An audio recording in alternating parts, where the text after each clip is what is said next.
I just saw a speed of 5 centimeters per second, and it was introduced by Helen McCarthy, who went on about this whole thing, drawing out the comparisons between Makoto Shinkai, the director, and Hayao Miyazaki.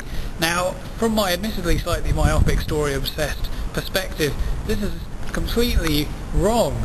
Everything about Miyazaki says story. I mean, story is everything in what he does. Well, from my perspective. Makoto Shinkai, story, nothing to do with it at all.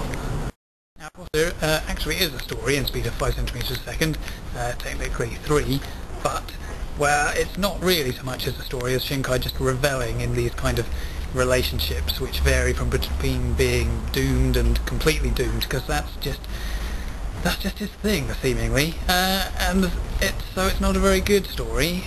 He plays around with time in a not particularly controlled manner, and then at the end goes completely nuts. So yeah. If you can follow the kind of crazy change of pace at the end, there is what I think is a very decent and sensible conclusion to the whole story. But it wasn't very satisfying to me just because of the way it was executed. But all of that is completely beside the point, because the point of Shinkai's films, this one especially, is just to take an ordinary looking scene, imbue it with some poignancy, and then using amazing artistic skill just make it breathtakingly beautiful.